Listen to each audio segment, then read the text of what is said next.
So at a certain age, eagle's beak is not enough for its size. So, it has to break its beak. So it goes up to the mountains, right? It will break its own beak, which is a very painful process, and it will be there for months until the beak regrows. My dad lost his business in 93, 94 from completely political reasons. Then I am built to do something bigger. Mediocrity is a sin. Meet Adeel Rasheed, co-founder of Resource Linked and SnappRetail, a leader who left a global corporate career to build one of Pakistan's largest field force and retail networks. He sits on the board of KDSP, driving inclusion for people with Down syndrome. That's the work for my soul. In Unilever also, everybody's like looking at me like he's gone half mad. To think global, you have to be being global. All our employees get paid first. There have been times we weren't paid for 6 months. For me, at least being a $1 billion company is not inspirational. Otherwise, we die trying, right?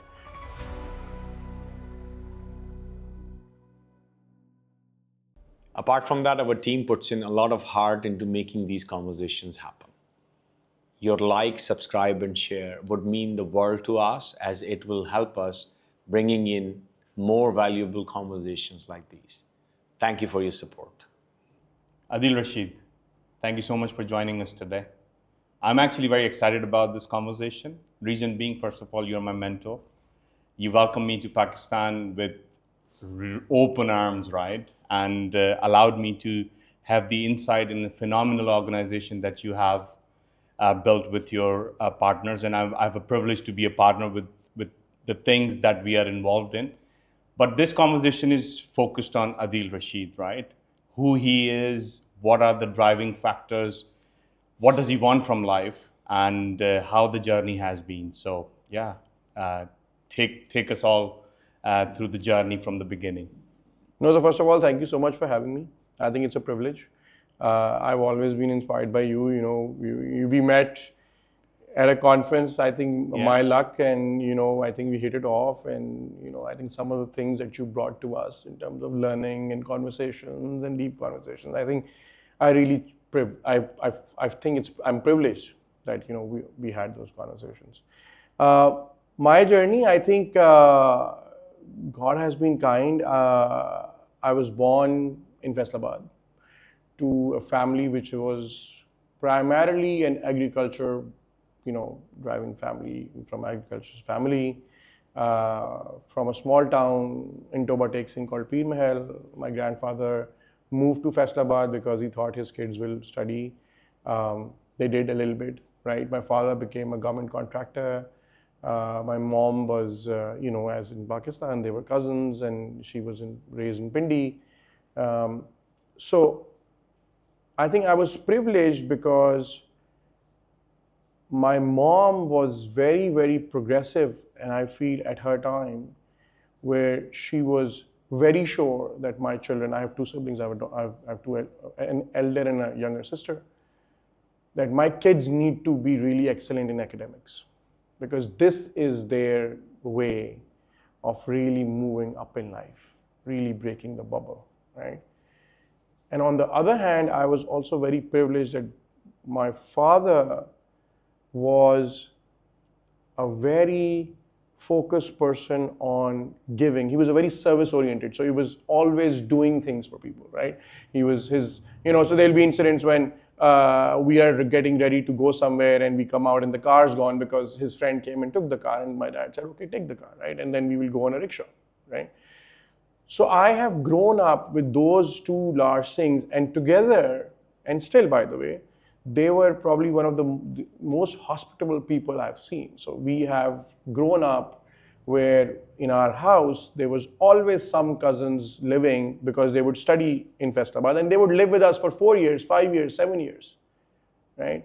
So I have never seen growing up people not in the house, and I have seen that there were 40 people who came and who were staying in our house. So, everywhere there are mattresses, and we would always give up our room. So I think I have been very, very lucky that I grew up with these 2-3 large things, which kind of shaped me as a person who I am today, in terms of really, really focused on academics. Like, I never came second from grade 2 till O-levels. I was the first one in Faisalabad who got 7 A's and a B, which, had never happened before in Faisalabad. And on the other hand, doing this while the home is always a guest house, right? And I love that. I mean, I think that's still part of me. So I think those two things shaped who I was. I moved on from Faisalabad to HN College, which was a dream. It's one of the best high schools in the country. Went there. I think it opened my eyes in terms of what other top talent is in the country. I think I made some great friends who are very, very successful now. Came from there to IBA, and had that mentality of breaking the bubble. And then Unilever and entrepreneurship. So that's really generally my journey. But my early on was shaped by my mom and my dad in those ways.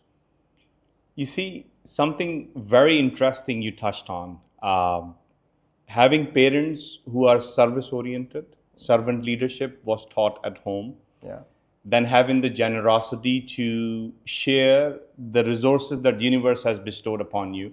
So I often talk about it, right? That you come empty-handed and you'll go empty-handed, right? And in between, if you happen to possess something, I look at it as a rental.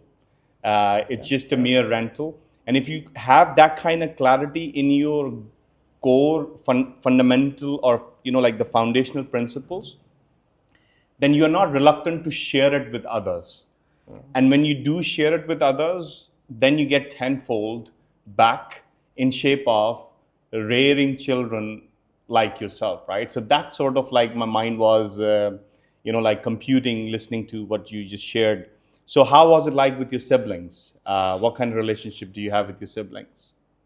I think fantastic relationship. We still have a fantastic relationship. In fact, I think my elder sister has been more like, and still is like second mom, mentor, my therapist, and my younger sister, is we were very close friends and shared a lot of things. My elder sister actually moved away when we were young, and she moved for high school. She moved to Islamabad, and then so my younger sister and me, we kind of grew up together, so we were more friends and still are, and like more casual, close. Well, I think we're now all very close, right? But very different kind of things that we need, but from each other, different relations with the elder one and the younger one. But I think we're all very close now. We've kind of made it a mandate to kind of vacation together. So it's about investing, right? Anything you want to build, you have to invest. So I think fantastic relationship.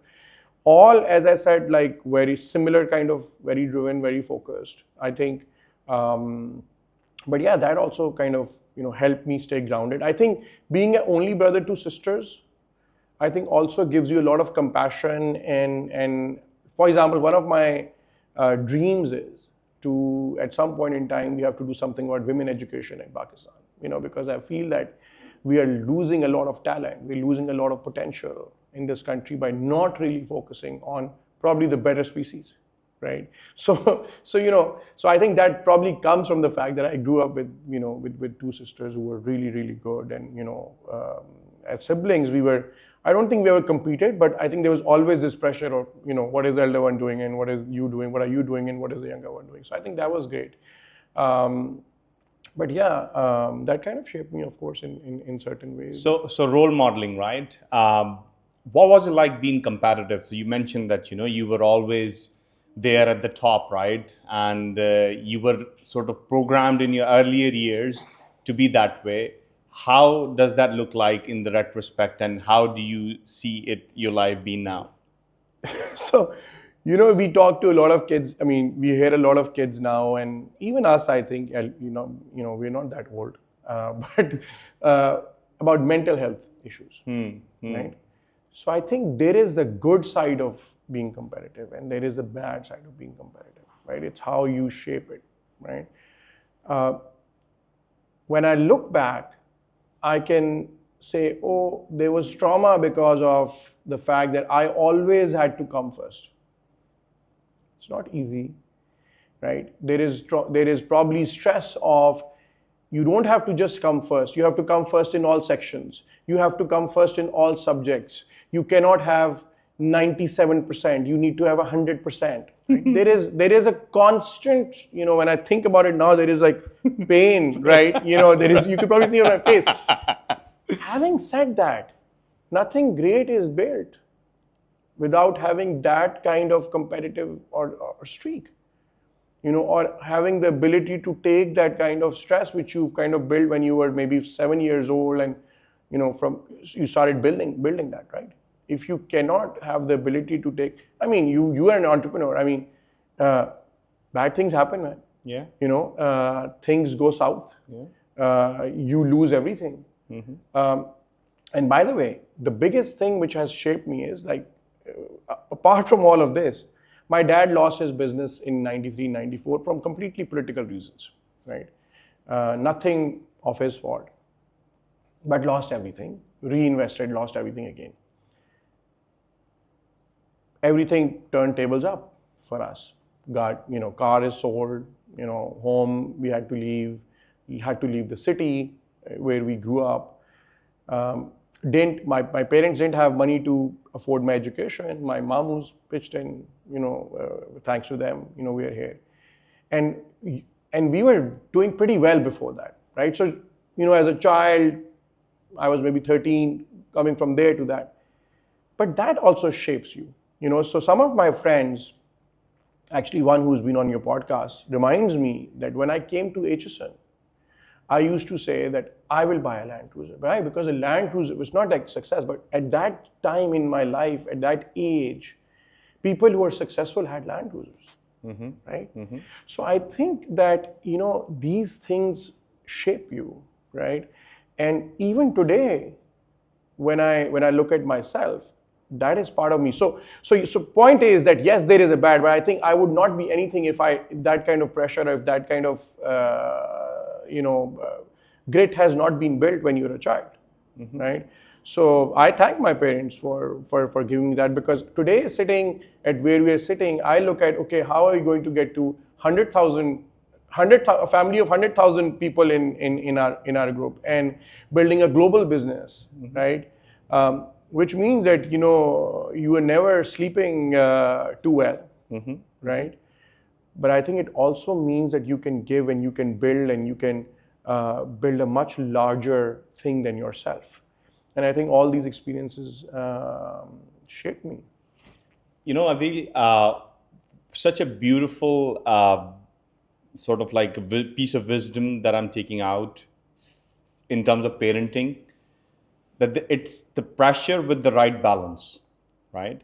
So there was a pressure and there was a balance to mold you in a way which requires generational wisdom, that having lived away from Pakistan and having experienced many, many cultures, we are blessed to have that wealth and that knowledge, that wisdom, as I just said, that if we truly start with our strengths, as a nation, we can double down on it, right? So while you are, the way you talked about not just coming top, but in each subject, right?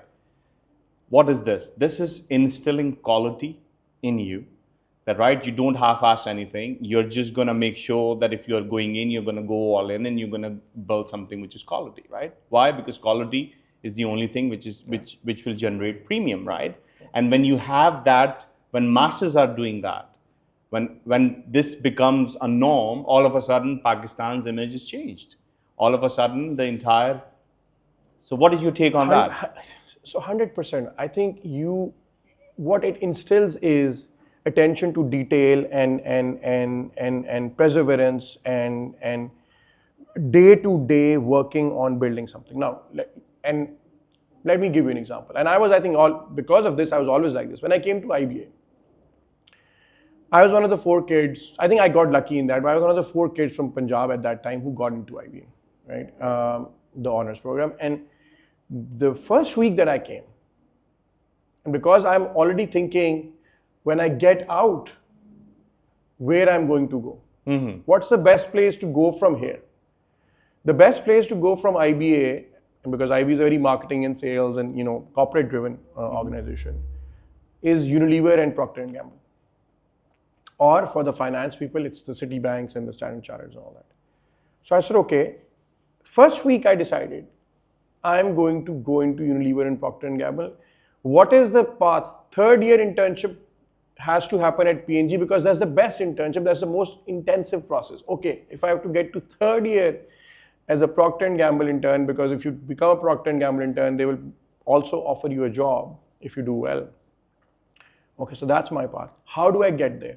I have to be the president. Actually, it's called the vice president, but the student body president is the vice president of the student union at that time. Okay, I have to be the president. So I'm already planning in my first week, I'm already planning how am I going to be the president? How am I going to win? And my friends, by the way, even yesterday I was with friends and they banter, oh, you were working on votes in your first week. And yes, that is true, but that was it's my competitive streak. It's for me to say, okay, how am I going to be the best here, right? So of course, if you're the president, you know you have proven that you're the best, whether that's taking votes, but you have to have the right grades, you have to have the right extracurriculars, right? You have to be all that for people to say, okay, you can win. And then I got into Procter & Gamble internship. I became the president. I got into Procter & Gamble as an intern. I did get offered by Procter & Gamble, but I got offered by Unilever also. And that is then where I came. When I came to Unilever, the first 3 months, I was already saying, how am I going to be the CEO of Unilever in 10, 15 years, right? What would it take, right? How, what is my competition landscape? Not just people who came with me, but people who are ahead of me, right? And I think that is the level of planning then that takes, and that has been built already, when you're growing up, right?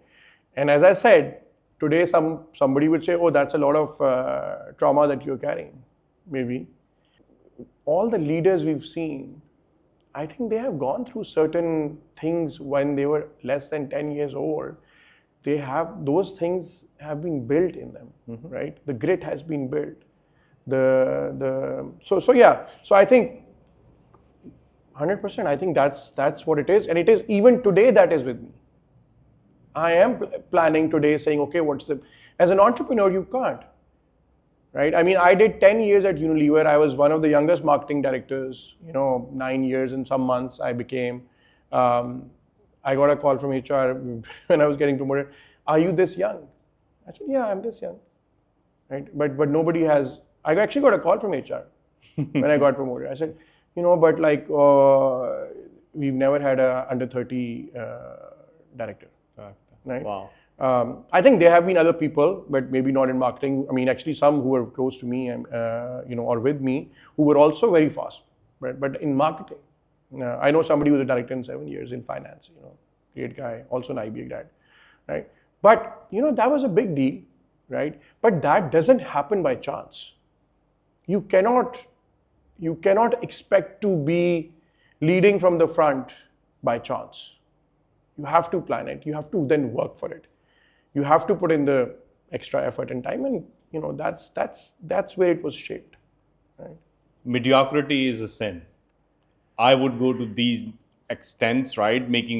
And I tell you why, especially in a country like Pakistan, I think we have to take things into our hands. Number one, we are the captain of the ship, whether we believe it or not, but that's the reality. And if we are constantly going to look at things as, oh, it's someone else's job, or I'll just be okay with just a little bit, you are not only doing injustice to others, but you're doing injustice to yourself and your potential. Yeah.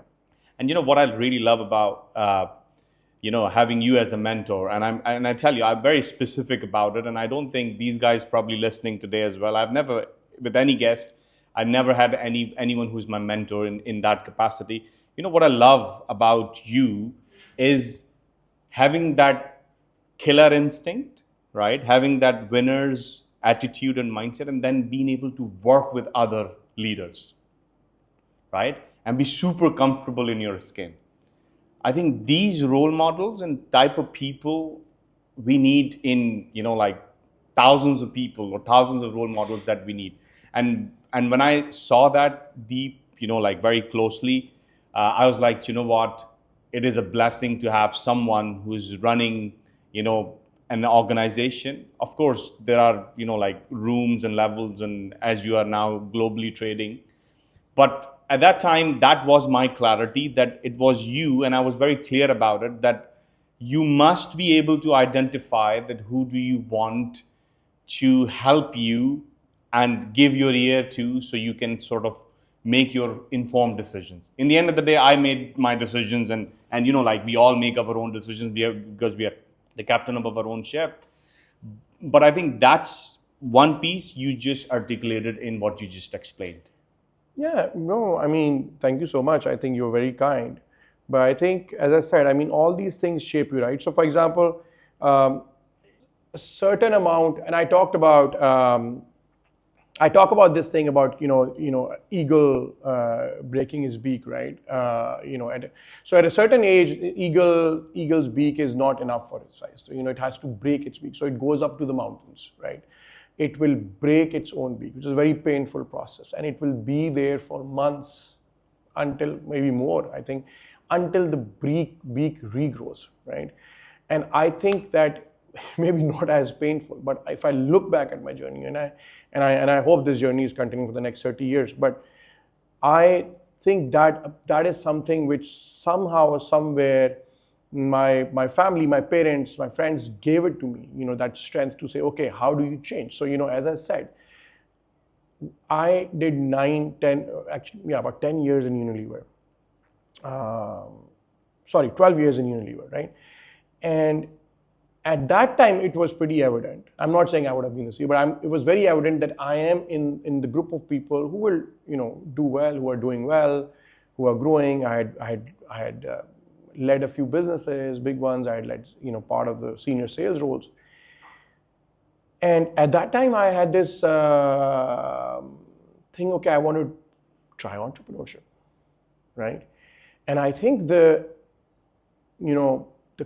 thought in my mind is, and by the way, it still is, it was always was, that I am built to do something bigger. I need to create bigger impact. And I didn't have all the answers, right? But I knew that maybe entrepreneurship is a journey, if it becomes successful, which can help to create a bigger impact. I did kind of theoretically knew that, entrepreneurs in the country, and before I left like a year and a half ago, I'd started reading about this and talking about this and saying, if a country has to grow, if you have to create impact, entrepreneurs will do it bigger than maybe corporate leaders. Not that corporate, I was at Unilever, it's one of the best companies in the world. It's taught me so many things. And I am who I am because of Unilever also. But I had that thing. And my parents were, and my family was like, to the extent that I didn't tell them that I resigned till I resigned, right? My wife was very upset, right? And even till that time, that was the second time she was very upset, because the first time I was in Turkey for an assignment for 3 years, doing very well. They said, go to Milan next assignment, or London, or South Africa, or stay in Turkey. I was doing very well. And I chose to come back to Pakistan, and I actually resigned and took a job in Pakistan without telling my wife, because I knew she'd be very upset. But at that point in time, I was like, I need to create impact. I need to be back in my country and create impact, right? This is where I belong, and I need to build. That was the first time. The second time, after a few years after that episode, when she had settled down, I said, I'm leaving my job. I had 2 young kids. One was a month old when I resigned, and one was 2 years. That's you resigning from Unilever? When I resigned from Unilever. Wow. And she was like, but I guess she figured that this guy, so I this guy broke my beak, right? And then everybody in Unilever also, everybody's like looking at me like he's gone half mad or fully mad, right? I don't know what his issues are, or maybe like, he wasn't doing, people thought maybe he got fired or something like that, right? And what do we start? We start a recruitment agency. In fact, I don't even start it. The founder of that is Sarah Salim, who's my, you met my co-founder, Mozam, his wife. She's the one who actually started that company 9 months before I joined, right? And she had started a recruitment agency, and, I'd met Mozam. So this was all going in my mind, but I still don't have an idea. I want to be an entrepreneur, but what do I do? I don't know. Don't know yet. Right? So I met him at his kid's birthday, and he was at L'Oreal, and we didn't meet too much because there was a competitive thing. We were both senior. And so, but it was his kid's birthday. We were friends, so obviously I had to go. In fact, my wife told me, I can't go, you take the kids. And we're talking, and I'm saying, I'm thinking of doing entrepreneurship. He's like, I'm also thinking of doing entrepreneurship. And Sarah is building something, and there is a great potential. And I said, wow, that's fantastic. I don't have any idea. So he's like, let's do it together. Right? And I'm like, what do you mean? He's like, well, we'll do it together, 50-50. Right? I said, some kid fell from the jumping castle, and Mozam went there and came back, and he said, what do you think? What do you think? I said, yeah, let's do it. But I said, Faryal, my wife, she's going to be mad, and because we were planning to move to the US. So I said, she's thinking we're moving to the US. I've just gotten my green card, and she's going to be really mad. We have to convince her. So anyway, it took us 6 months to convince her. But I think credit to him also. Yeah. He had this mindset. He had this thing. Let's do things together.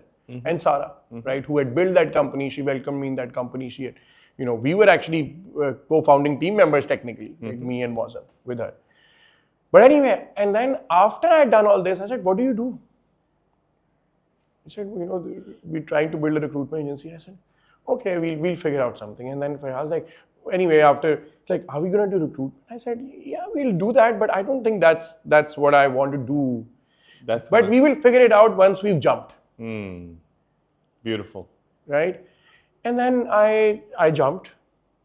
So broke the beak, started a recruitment agency. People thought they're mad. When I jumped, we had one employee, one intern. Sarah's dad had an office in PCHS. We had one rooms, 1/3 the size of this room, where we would sit, right? And I was a director at Unilever, like if I said jump, 1,000 people would jump, right? Right. So that's how we started, right? And I think our revenue for the first 1 year was maybe less than 2 million, right? From there, we built a company today which employs more than 5,000 people, has a presence in Middle East, Europe, USA, has revenue close to $20 million, right? And we built a huge family, right? We operate in 150 cities in Pakistan, right? I actually want sometimes to meet everybody who works for us. I haven't really found the way to do it. Hopefully at some point in time I want to do it, but I try to connect and I try to drive and I try to meet. And I think it's not the business numbers that really motivate me. I think it is this creation of family, larger family, and then as we talked about, all the partners that we've brought on. By the way, which is something which, I really felt we owe it, as you're building founders, right? We owe it to people to inspire them to be founders, and that's my way of doing it. You reminded me of that thought is still playing in my head. They say that if you are amateur and you're playing chess, you think about your move when it's your turn, right? If you have a little bit of an experience, you think about it before your turn comes. If you have played on a divisional level, you probably will think of the 4 or 5 moves ahead. And if you're playing for a grandmaster, you will think like, 13, 15 steps ahead or full game probably. In everything you just shared, right? What you have done is you put in the strategy, then you put the heart, human heart, the empathy at the center of it. And then you have the healthy relationship with failure, or be bold enough to stay true to who you are, despite. So, you are now, obviously, you're in the US, you have moved to US now, and you're, traveling back and forth. And you're happy with your missus. You just found a way to win her trust, right? So balancing all of it, right? And then growing the business the way you have done, it's like in all facets of human existence, you were striking the balance and still staying true to yourself. And many people can't even think that it's possible. How do you make that happen? I don't know. I mean, I think there is no fit answer, but I think there is this. So it's very important to have balance for sure. But I think it is also very important to kind of keep on building. And I think for me, at least, at certain point in time, there is a phase which comes and I'm like, okay, what's next and how do I do that, right? So I think let's talk about this journey, right? I mean, when started as a recruitment agency, and what is Resource? So Resource Link is the first company we co-founded, me, Sarah, and Mozam. And Resource Link today is the largest retail field force and data company in Pakistan. It is one of the largest events and consumer activation companies in Pakistan. And we are now fast becoming one of the largest players of retail shops, and we are trying to build that in a specific sector, right? I think that's one of the visions. So this journey obviously took a lot of time, as I said, from 1% to 5,000. So I was the first 3-4 years engrossed in just building that retail field force services part. And we went out to companies like Unilever and Procter & Gamble and Tapal and people who we had served in Jahan and National and all these large companies and said, hey, you have certain amount of field force which is unskilled, like not skilled, not the right profile. And we can help you run them better. We can help you go and win in the retail store better, right? And that's how the journey started. And we started becoming bigger and bigger and bigger. The second phase was, okay, there's a time, okay, what's next? Like, what we needed was to be a technology company. Why? Because technology was the differentiator. Technology was the advantage, which we kind of brought to the table, right? So I said, but I can't be outsourcing my technology if that is really a critical advantage, right?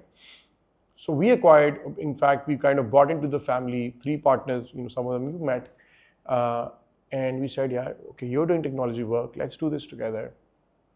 And we started building our own tech. And then we said, hey, we can build tech. They were already doing some things, but we said we can build tech for the larger more. Then because I was working in the retail sector, I said, okay, what are their problems? And if you go out in the market, and now in Pakistan, you go in the market, I mean, unless a mid-size or small retailer gets digitized, and I know the startups came and the startup fever is like slightly low burn right now, but I fundamentally believe in basics, right? What needs to happen. First principles. Yeah, so things are going to get digitized. Digital first is critical for every business to be successful in the future. In the next 5-10 years, it will be very difficult to survive if you don't have access to payments, if you don't have access to lending, if you don't have access to, and you need to be digital. So we would go out and we would be working with these retailers. I mean, we work with 50,000 retailers every month minimum, top retailers in Pakistan with Resource Link. And we're like, but these guys are still pen on paper. These guys are not really moving forward. So what do we do? So with our technology company, we built SnappRetail, right? Which is at first a POS solution, but basically trying to integrate for them payments and lending and analysis and analytics of what to sell, what not to sell, so that they can become better and stronger, right? And we raised, we have some very strong investors. We raised some good capital. We built, 3,000-4,000 customers already on that, and we are still building that, right? So that was that journey. Once that kind of was stabilizing, like, how do we take all of this global, right? And we started traveling, and we would go to these conferences, and one of them where we met. And actually in that, one of the leaps, I kind of decided that this is not going to happen if you are not going to again break your beak and move. Somebody has to move. To think global, you have to be being global, right? And that's when I started thinking, this is 2020, 2022. But I said, okay, I need to experiment being abroad. And that will help build SnappRetail globally, Resource Link globally. And that is a new journey. So again, breaking that beak. But to your point on balance, the funny story is, this is now about, 2022 was about 7 years into Resource, the entrepreneurial journey when I decided, and 8 years, 2023, I moved. I mean, I'm still mostly here and there. I mean, half a year here, half a year there. So I came and told my wife, I said, I'm thinking of moving to the US. And she's like, you are mad. Okay? When I wanted you to go to the US, you decided to do your business. Now that you are set in your business, like you were set in Unilever, and now you're set in your business, and everything we need we have here. You want to again Start again. restart again? I said, it's your choice.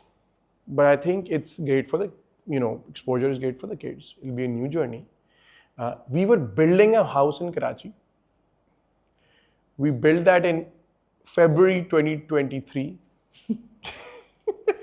The one when I visited. I think you visited that one, yes. Yeah. And we moved in July 2023. That house is still there. Our pictures are still there. Everything is still there, right? So, but yes, I think she's also broke her beak, and she moved with me. She, I could not be anything without her because she did this. But I think she's also now finding a new career for her. She was a finance person. Now she's doing so many different things in the last 2 years. So I think she's also kind of finding, and she's enjoying it. And I think we're enjoying that, right? But I think it's yes, you have to create balance. But what I'm trying to say is that sometimes when you have a constant desire to be better and do better and build better, right? For me, at least, it comes to a point where I'm like, I can't do this anymore. I need to do bigger because I'm getting jaded, right? And that was the case in Unilever, and that was the case when I wanted to do a global journey, and I said, what's next? And I know that this is not stopping here, right? Maybe another few years. I already have thoughts in my mind when I talk about impact, when I talk about Pakistan. I think that for me is probably, somebody told me that, oh, you're in the last mile. And I'm like, no, man, I'm not on my last mile. This is maybe another 5-year journey, and we will build this globally. And then there are bigger journeys, bigger impact journeys that need to be created. So yeah, it's maybe my challenge or my, or it's my gift, right? I think one of the things that you talked about is so powerful, which is you didn't create a balance. What you did is you created a rhythm with your partner, right? And that beautiful dance, without that, I think, as you said, right, it's impossible. Choosing the right partner, having someone right, and of course there are going to be quarrels, and of course there's going to be difference of opinions, and fights and stuff. But that core is very important. So I relate to what you are talking about. So, with my mother's situation, her being, so she suffers with mental illness ever since I was born, and then seeing her suffer, and then how we are equipped here in Pakistan with mental illness. So it was my wife, who is not from Pakistan, who came to me just there a couple of years ago.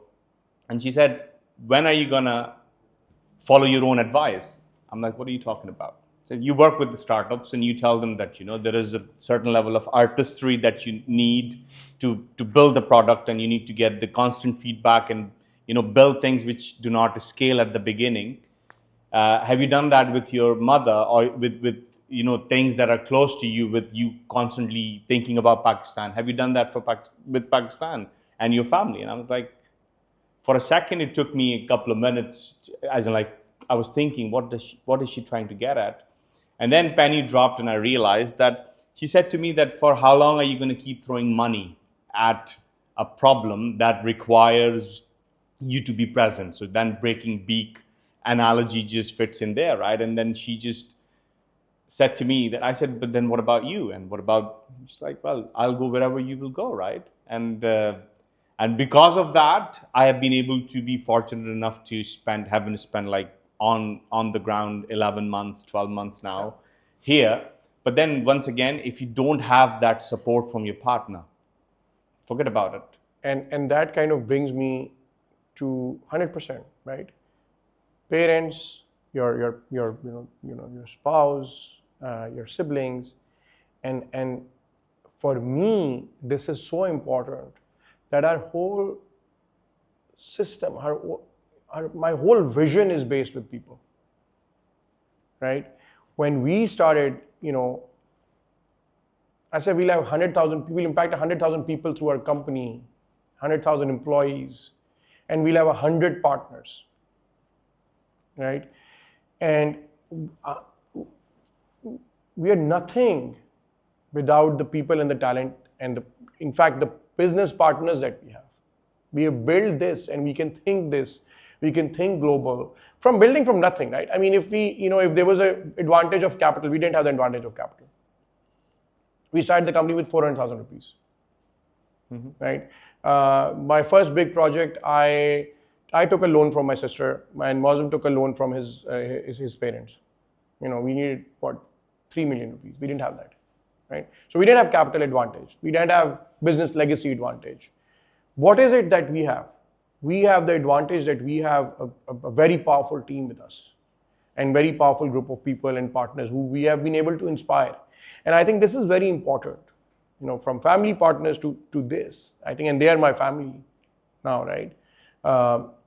When we jumped, one large thing which we realized, I think I kind of knew about it, I'd read about it, but I had not experienced it. Jack Ma talks about the fact that when you start a business, your family doesn't support you.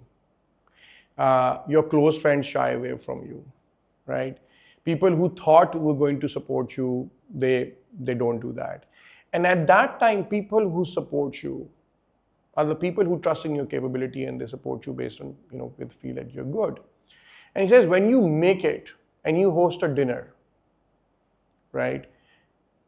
Your family, your friends, and the people who didn't support you are on that dinner table. And you forget about the people who were not. So when we jumped, we saw this. We saw all of this.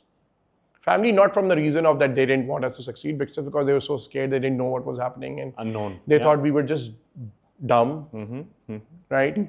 But a lot of people we thought are going to help us, they didn't, right? And actually the people who did, we didn't think they would help us. So we, at that time, me and Muslim, we said, yeah, we are going to help people do this journey. We are going to tell them, hey, we are building something. This part of this you can take. We will bear your expenses. We will help you. We will coach you. We'll mentor you. We will help you build business. You have to give your heart and soul to this organization. And we've had some great journey. We've obviously had some partnership which didn't work out. Not everybody is built to be an entrepreneur. Right? Not everybody can deal with that set. So we made a lot of mistakes.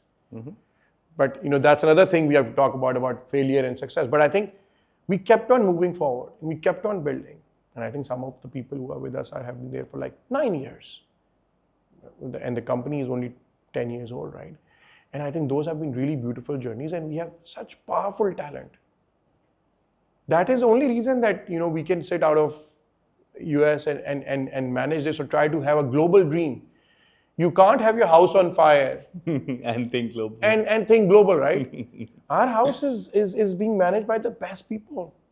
And I also see all of them moving into our global things in the next few years. And other people, they should be bringing on, who should be taking this journey on. And that's the pipeline, and that's how and some of them, actually one of our partners, when he joined us, he was doing a very small business in health food. That is a ₹1 billion plus business right now. And after a few years of journey, we said, I think that is where you need to focus. And he moved on. And that is what is the happy part, right?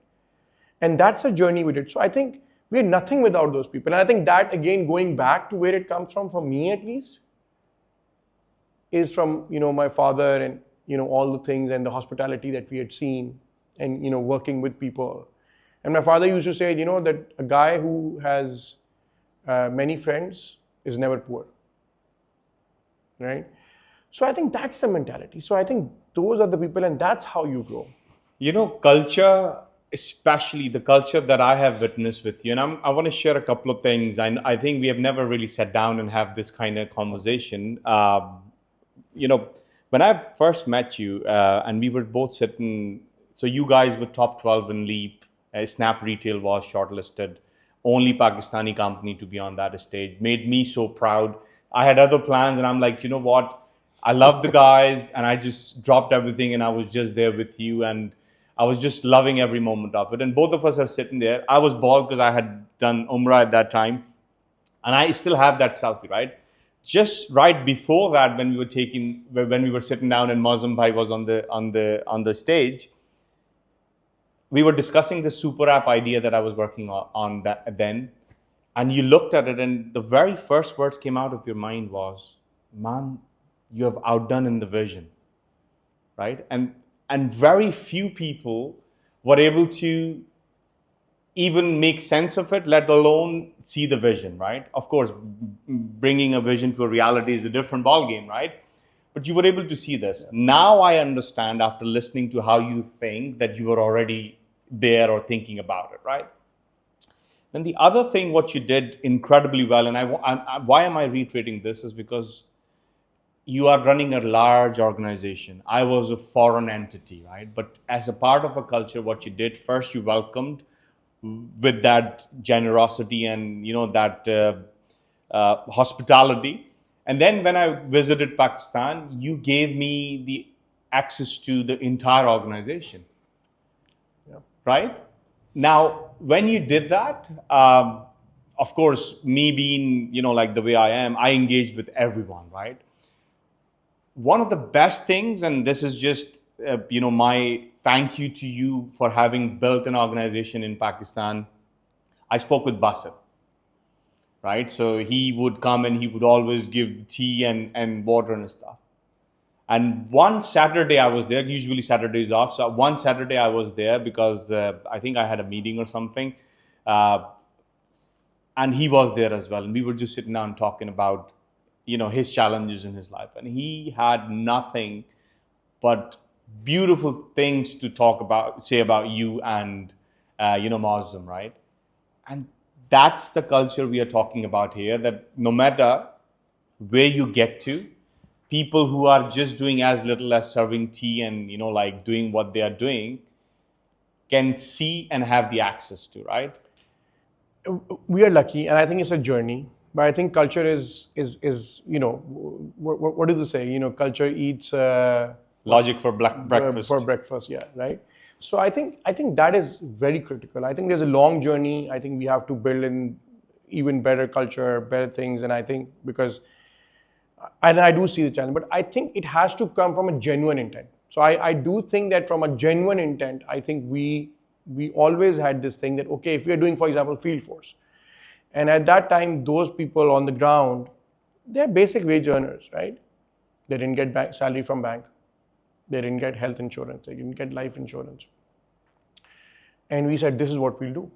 In a very competitive industry, but we said, we have to give. So the basic intent has to be there. And I think that's what we kind of move forward with, right? Of course, there's always room for improvement. There are always things we have to do better. I have some certain ideas in this trip where now I'm working with the office and the culture, and which has to make it very, very inclusive. But I think because it's such a large organization and very gender dominated, so I think that's something now in my mind we have to really build it for everybody. But yes, 100%. It really makes me happy that you haven't shared this with me, so I think it makes me very happy that if people are saying that their well intention is at heart, and I think that is the intention, right? I think that is a good step. But I think it's a journey, right? And overall entrepreneurship, I mean, is not just like a success journey. Right? It's ups and downs, yeah. It's ups and downs. I mean, we have built before COVID, I don't remember, I think 2018, we said we'll do a retail business. We opened a retail store. We invested a lot of money, which was a lot of money for us at that time. Mm-hmm. Fundamentally behind somebody, we believed in the concept in the long run, but also because we had a partner at that time who wanted to be a partner who was really passionate about retail. He said, okay, fine, come in, we will invest. We invested. Didn't work out, lost all the money, lost that money, right? But the experiences remain, right? You move on. You have to keep on moving. I think entrepreneur is all about day-to-day grind, moving forward, do that loop, and if it's going up, I think it's okay, right? But it's very rewarding if people are with you. And I think that's for us is very, very key, right? That if we are at our grave, and when I say we, it's me and Muslim, like, you know, and if we have built a basically people first organization, which is creating impact in the world and ideally in this country a lot more, I think that would be really our legacy, hopefully, right? For me, at least being $1 billion company is not inspirational. I feel if we do this first, if we do the right things, if we are creating impact, we will already be, that would be a consequence, right? And hopefully if we can create it, otherwise we die trying, right? But I think it's about building that journey. It's about having that passion. It's about having that ownership. It's about having that grit. It's about falling down and, you know, walking and, you know, restarting, right? And that's why, you know, some of the things which I do, like, you know, I said I do treks, right? So if you go to K2 base camp, and I think, again, it's a related story, but like, so Mozam and his brother, who was very good, you know, fit physically, and another friend who runs marathons, they were planning a K2, and they said, would you go? And I was completely unfit, 94 kgs at that time, and didn't walk, didn't do anything. And I said, yeah, I'll go. It's a 14-day trek at a very high height. People don't have oxygen. Like, but you should start doing something. I said, I'll start walking. And then I said, you know what? Don't worry about me. If you guys will do it, I will do it. And that is the story. I did the K2 base camp trek. We were 16 people. I would be in the last 3. I would keep on walking it every day. It's about 20, 25, 30 kilometers of walk. And breathing is very labored because, you know, it's very high. But I'd keep on walking, and I'd keep on telling why, you know, why did I do this? And in the end, there was this pass which we had to do, which was very high. It was 20,000 feet. And not everybody decided to do that pass because you had to climb at 12, and then you had to rock climb down, like through ropes on the other side, come into a different valley.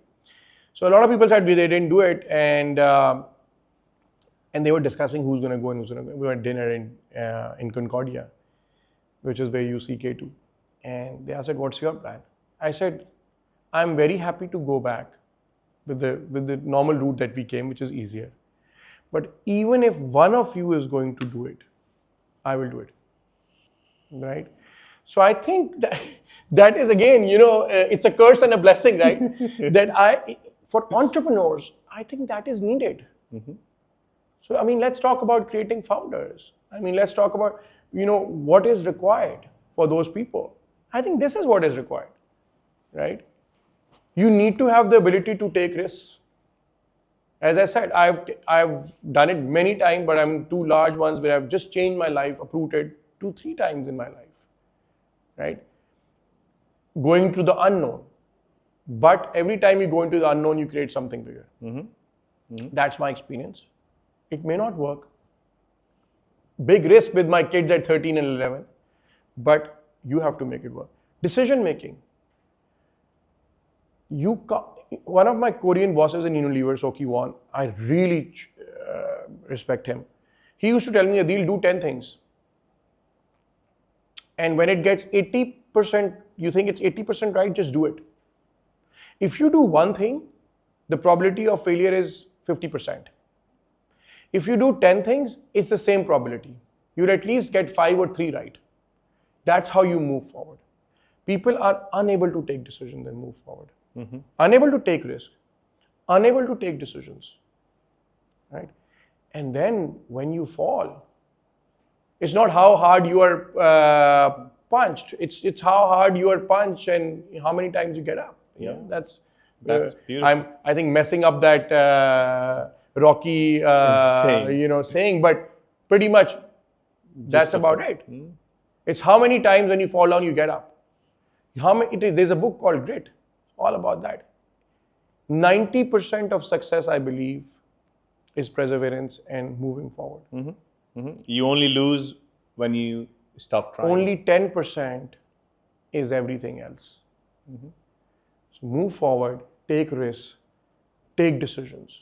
And that is what I want to, what I'm at least in the group we're trying to build with our partners. And also, I think hopefully we can inspire others. And I always tell this.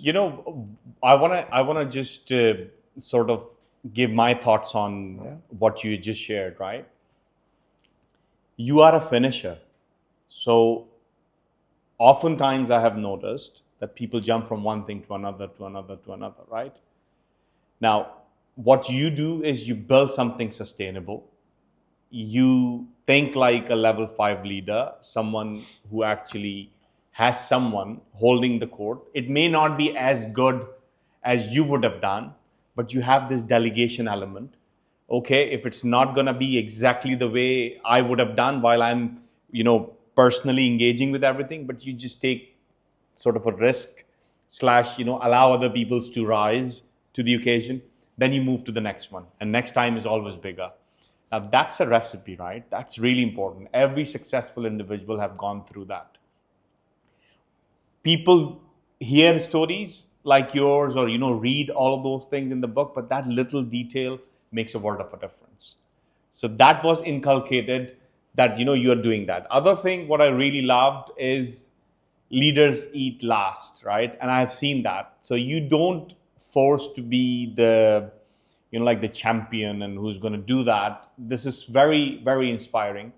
You have incredible people around you and you're comfortable, like I said before as well. And what you do is, if they say that, oh, we're going to go to K2, you're like, okay, if you're going, I'm going to be with you. And you may be the last one, but you'll still be there. That's leadership. Leadership isn't about just be always there, from the front and doing all of that. So I think these beautiful nuggets define the culture as well. Yeah, and you're talking about it, and I was thinking, ownership and really, so it's not that you plan, oh, I'm going to be a leader today, right? I think I don't think about, oh, this is what I'm doing, but you just talked about it, and let me tell you a principle that we had, and we still have. All our employees get paid first. Then all the other partners get paid. And then me and Wasm get paid. It's easier now. In the first few years, there have been times we weren't paid for 6 months. That's what it takes. Right? And we would whatever saving or something, and and you have a house to run and you have all those things. But I think that's the way we build that culture. Right? So yeah, you are kind, right? You say all these things, and these are my observations. I've read Level 5 Leadership, and I hope, I've read Honest Leadership and all those things. And I think those are some of the books. I was saying that some of the books I can remember which have inspired me. So I hope, I do try to be very open, like very, very transparent, right? About my demons and my issues. And, of course, you look at a Steve Jobs, I'm not a Steve Jobs, you look at a Steve Jobs or Elon, and you can see all the great that they have done and not the so great that we talk about. But then that's what I think, right? There is a package. Their curse is also their blessing. That curse has also pushed them to do what they have done. And I think, yes, I guess every leader, but I think the country, I think we need more leaders with the right intent, right? With the right objectives. And I really hope, and every time I sit with my younger cousins or, friends, children who are now growing up, and with my kids, I have 2 boys, right? And I, all the time, I'm not saying, oh, be an entrepreneur, but I'm trying to say, hey, entrepreneurship is something which will create an impact. Public service is something which will create impact. Helping them think of creating impact. And I hope that some of that inspires people to be entrepreneurs, because as we said, talked that entrepreneurs make the world, right? So I think for us, I think the next journey is,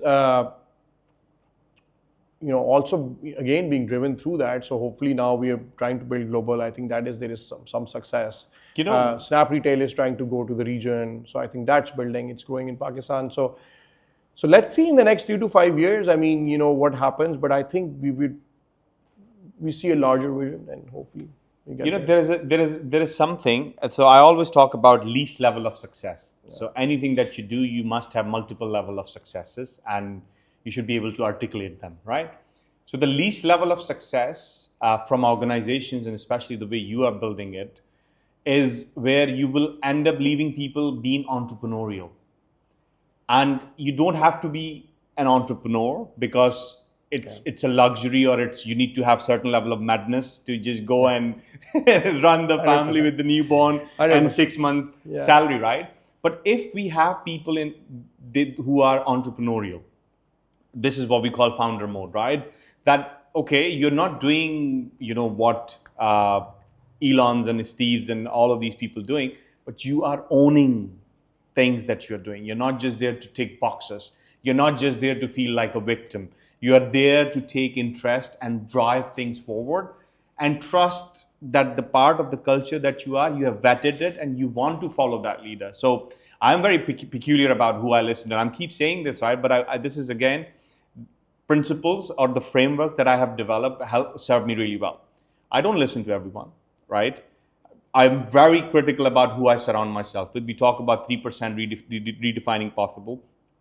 Then if I do choose mentors, I'm very critical of it. So when I go through all of those things, right? If I'm not an entrepreneur, at least I know that I'm entrepreneurial, right? And then when you translate that into masses, then all of a sudden everybody is looking to build rather waiting for someone else to save. And you are doing that work by creating that partners ecosystem that you've created, right? 100. So I think I was entrepreneurial when I was at Unilever. I was entrepreneurial when I was at IBA. I was entrepreneurial. And in grade 5, I was renting my comic books to my friends. And I got caught, and my mom was very upset because she thought that I shouldn't take money. And okay, I get that, right? I didn't get that age, right? But at Unilever, for me when I say being entrepreneurial, I think people sometimes just come and they say, hey, I'm going to finish this day. I would always think, how do you create an impact? Because in my mind, it was like, if you're going to create an impact and do something different, you are going to progress faster, and which I think is what happened. So how do you create an impact? How is this day different?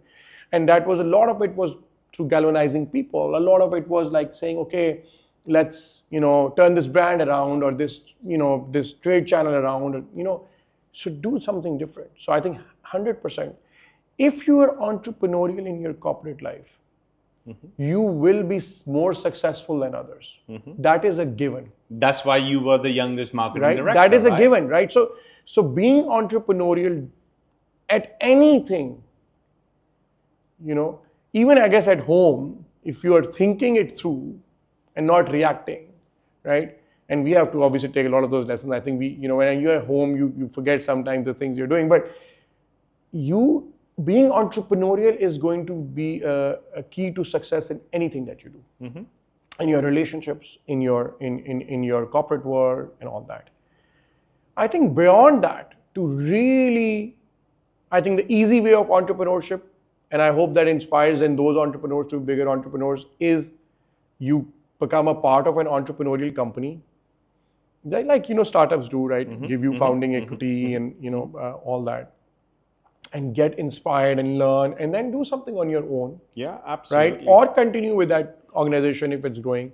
And I think the last stage is where I shouldn't say I don't recommend anybody to do what I did, because I think I really enjoyed what I'm doing. But if you have to do what I did or what Mozam did, and what many others are doing, right, have done in the life, you have to be seriously mad, right? So then know that, right? Don't do it because entrepreneurship does not mean like only 10%, or what's the number, like 10 or 5 or less than 10% are successful, right? So if you leave everything which is very successful, but what I feel is a lot of time people want to do entrepreneurship because the other side is not working. Yes. Oh, my career isn't doing so well, let me do a business. Please don't do that. That's the worst thing you want to do. Right? Because if that is not, entrepreneurship is 100 times more difficult. So if you think that you cannot be successful in the corporate life, doesn't mean that you will not be successful as an entrepreneur, but I think that the probability of that is very low. Right? Yes, you can maybe do trading and stuff, or make, the big, and then that's probably still better than building large organizations. But I mean, people sometimes do entrepreneurship because they're forced. Or it's Sometimes glam. job went away. Yeah. They became an entrepreneur. Yeah. Right? And some of them, very few of them become very successful, and they're like, thank God my job went away. Right? Yeah. And that happens, right? But a lot of them, people, from our families, you hear, oh, business is not good. Go for the stability. Oh, business is, why is that? Because they were forced into entrepreneurship. They were not wanting it. They were not really pushed for it. They weren't trained for, well, trained dominated, but so they weren't really trained. But they were forced into it. Their heart was not in it. They didn't have that grit, and then they didn't do well. And then they keep on telling everybody down the line, like, we were talking about this elephant, who, when he was young, had a chain on his foot. He couldn't break it, became big guy, can break the chain, but thinks you can't break the chain. Wow. And then keeps on telling his young child who's trying to break the chain that you can't break this chain for life. So people who have not done that well because they were forced into it, I see a lot of advice, and I've seen a lot of advice coming from them, or used to come from them, or don't do business, I failed, or don't do business, I failed. And I would be like, well, Let me okay, fail my way. yeah, exactly, right? I mean, there are people who fail and people who are successful, and let me try my thing, right? Yeah. And thankfully, it kind of worked well. In Pakistan, in terms of Pakistan, you talked about, we want people in corporate lives being entrepreneurial, in daily lives being entrepreneurial. I think in the public sector, we need people who are entrepreneurial as well, right? And I think if we have that, so allow me to elaborate my thought, what I'm thinking. So the core function of leadership is to create more leaders. That's how I understand leadership. Anything else is managerial, anything else is not leadership, right? So the core function of leadership is to create more leaders. A core function of a startup, right, is to create more entrepreneurs. So you bring them on, treat them accordingly, give them the ownership, allow them the taste of it. This is the path to break those chains where everybody's looking for stability. You work hard enough on that, and then when they are big enough, you tell them, okay, I'm rooting for you. I'm here. Pick up a phone. Whenever you need me, I'm going to be there. Go to give this world that uniqueness that you were born with, right? If you inculcate that into the ecosystem of any country, you pick up history, there is no match to that nation who really understands that recipe. 100%. I think that so look at the US, right? Or look at any big company. When you go into the history and you say how they became powerful, how they became world powers, whether it was Britain or Spain or US, it was based on entrepreneurs. US, and I'm reading up on this recently, so I've seen railroads was the first thing built by Vanderbilt, and gas pipelines, oil and pipelines and all that, right? Roads, infrastructure, all built by entrepreneurs, right? And 100% for a nation, our public servants need to be entrepreneurs, because what is being entrepreneurial, man? You take risks, you take calculated decisions, you take risks, you take ownership, you lead and create leaders. This is what an entrepreneur does on a daily basis, without even knowing that you're doing it, right? That is, and I think leading on from that, I think, when I talk about the fact that I have other journeys, I have known since childhood, and I'm trying to see that I have to create a greater impact in my country through public service. Right? Okay. And this is not my launch pad for that, but like it is now. It is. I think people close to me know this, right? Yes. And I was seriously in the last few years before going to the US considering doing that, but I think I decided this is not the right time and nothing. But I mean, if we have the entrepreneurial right intent leaders, not in maybe even every area of the government, but in a few areas of the government. I mean, let's just pick up like the human resource side of it. The world is going to be starving for labor in the next 10, 15, 20, 30 years. There's going to be labor shortfall across Europe, US, Japan already is, right? So many countries. Pakistan is primed to have, with this talented youth. We need to just guide them. We need to train them. We need to build. My estimate is in the next 5 to 10 years, you can take $34 billion of remittance to $75, $80 billion of remittance just by doing small things right. Some of it will happen anyway, right? Because now this youth has access to knowledge and chat GPTs and all these platforms, AI, and right? So they have knowledge, and I think they will understand and they will train. This is apart from the IT side. So I think, but you need those leaders to help create that at least pathway, right? How can the government support this? How can the leaders in the government public service support this, right? And I hope that this is something which can happen, and at some point in time, I hope I can play a role in that and part in that. I wish to, I mean, if not, I'll be doing it as an entrepreneur, hopefully, right? But you're absolutely right. We need entrepreneurships in everything, right? Whether that's public service, whether that's, business, whether that's corporate, everywhere.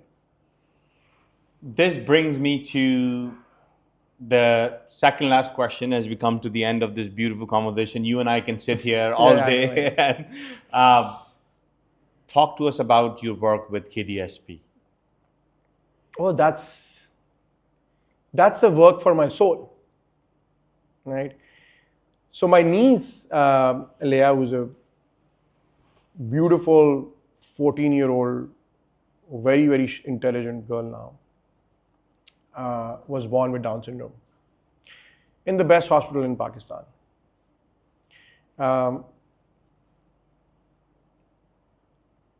Throughout the pregnancy, it never got detected, which we are grateful for. Maybe we had done something different.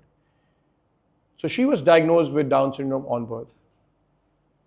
She was born 2 months premature. She was put in a normal nursery, because of which she had a cardiac arrest in 9 hours. She was gone for 2 minutes. She was resuscitated. She was then put in the NICU for a month. And the doctors would basically come and tell my sister-in-law and my brother-in-law that don't pray for her life. And no medicine was working. Right? But Aliyah was a fighter. She came out of it. Right?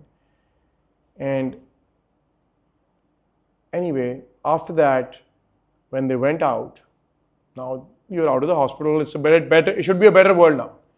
It was even worse. What do? Nobody to support, nobody to tell you what to do, nobody to tell you where to go, no doctors who have any knowledge of patients with Down syndrome. No organization to help guide you as a parent, you are a parent, right? So you understand. And they struggled with this for 8-9 months, and then they kind of researched, and Farzeen actually found that there's a Down syndrome clinic in Boston Children's, which is the best in the world. And they were blessed financially, so they went there. And the first person who greeted them, and by that time they could tell the features of Down syndrome, was a person with Down syndrome. And these guys are like flabbergasted. How is that even possible? They're like, they're thinking in their minds, I guess, I can't, but I mean, in their minds they're thinking, probably coming from a country where they're saying, these people don't have a right to live. And don't pray for their life. And this person is, so they went to the reception and said, who is this person? And she got like, like how it is in the US, in the developed, like, what are you talking about? Like, you can't talk. Like, no, we genuinely, like, he's a coordinator at the clinic. He works with us. And that changed their world. And I think that is when they kind of decided that they have to do something in Pakistan. So that's your sister's daughter? My wife's sister's daughter. Oh, your wife's sister's daughter. Okay. Anyway, long story short, I mean, they said, okay, the first 3 years for Leah are very critical. So when she'll be 3, we'll do something. 2014, Leah turned 3. She was born in 2011. She turned 3 in January. In February, KDSP started at that time as a small family support organization. The journey today is that we work with close to 3,000 families. We have now 3 centers in Karachi, one in Islamabad, one in Faisalabad, we're opening one in Lahore. We are an end-to-end, and by the way, there is no such institution in the world, and when I say world, in the world, and then there are reasons for that, because in the developed worlds, health is government, education is government. Yes. Right? Basic human right. Basic human right. Here, that is not there. It's a business model. We work with the child is born, we work with the parents, we support the family. There is there's an acronym called KASHTI, which is Khandani Sahara, but it's in Urdu, so I'll keep this here. But we work end to end. We work with the family, we support the parents. We then do complete health interventions. We have clinics with Aga Khan, all the top hospitals, Indus, we have partnerships with all of them. We will, if the child needs a surgery and they need some surgeries, like sometimes they have a heart problem or a hearing problem, we will work on that. We will support it financially. 94% of the people are on financial aid. We then work with the therapies. So physiotherapy, speech therapy, occupational therapy. We have about 1,000 therapies every week, 1 hour, one-on-one sessions. And we have lines of people. We then work with education. So we have early preschool, then we put these kids into typical schools, we make their plans, we hire the resource teachers to help the schools, we train their teachers.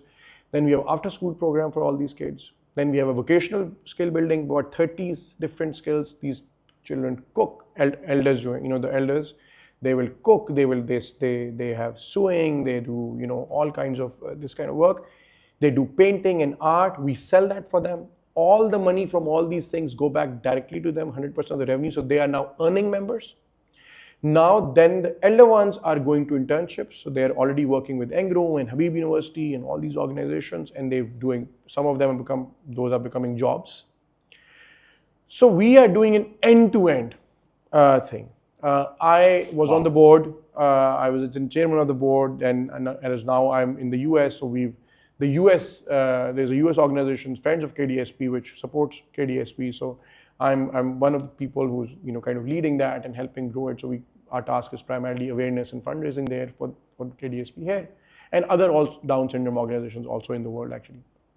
So that's what I do, but that's really for the soul, and I think for that we need a completely different podcast. And I think actually Ali Alawala, who's the co-founder, I think somebody he's the father, right, and he's the one who co-founded. I think it'd be great to have him. But our vision is to have centers in all top cities, then build a tech platform which can be not just for the rest of the country, but also global, for parents who can actually get trained. And then, because basically if you can train the parents, a lot of the problems can be solved, right? Mm-hmm. So I think that is really what we're now working for the next 10 years there. That's our goal. But hopefully, there are at least 300,000 individuals with Down syndrome just in Pakistan. So we're just scratching the surface right now. So I think the wish is to get to all of them at some point in time. And I think that's really Isn't it so rewarding that allowing the human beings the life of dignity, and just by putting in the thought, that intent that you talk about, and then make it a reality for them? Every person has a right to live life to the best of their potential, right? And absolutely, it is very rewarding. And I'm only a very small cog in this KDSP's journey. I'm literally like very, very, I'm not the one who's led this journey, but I'm so grateful and I'm so thankful to God that I'm actually, we as a family also, and me personally, that we have had the chance to contribute a little bit, right? And I think a lot of inspiration I take from there, when you're also thinking of your own family and your own business, because that's also your business family, right? That how do we, in understanding people, right? I think I used to, when I was young, I used to have a perspective that if I can do it this way, why can't everybody do it this way? But I think understanding that people are built different and them different things trigger them, a lot of it has also come maybe with age, but also with working with those individuals. Kind of finding the fact that we have to help people get to the best of their potential, not to the industry or the society standard, right? And I think that is what a win is. And I think that is also very important in your own organization and understanding with your own partners and people who work with you, colleagues. And I think that is, so it shaped me as a person also. It's made me a much better person, I think. It's not just me, my kids who've grown up with a sister, I'm thankful that they had that opportunity, and we're lucky, we are blessed. As we're coming towards the end, I said that 15 minutes ago, and I think it's beautiful, the conversation that we are leading here. Look, this universe doesn't give you what you want. It gives you who you are.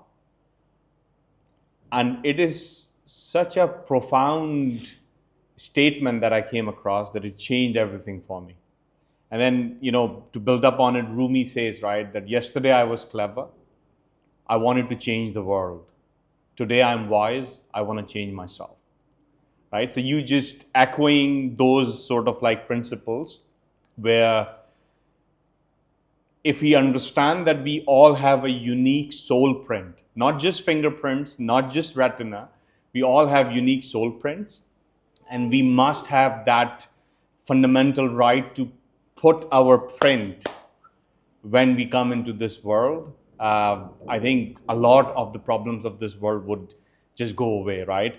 And in the efforts of that, I think, again, my unique take would be with the Pakistan's equation is we talk about PK 2047, Pakistan in 2047, right? Where a passenger rocket is going to take off and it'll be made in Pakistan. That means for that, we need the entire industry, right? We need the entire ecosystem to be, enabling such a feat, right? And we believe that it's for the 3%, all the work that we do, it will be the 3% who will redefine. Today may be impossible when we don't even have public transport infrastructure or healthcare or even education, basic literacy rate, right? So some would call it crazy, right?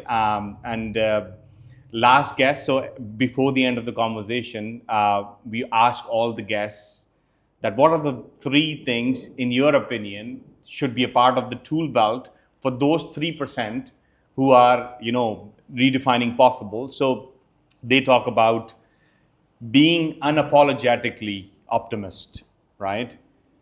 Being or having a growth mindset with always a wider view and then healthy relationship with failure. These are the 3 lessons they left with. So my question to you, I have 2-pronged question.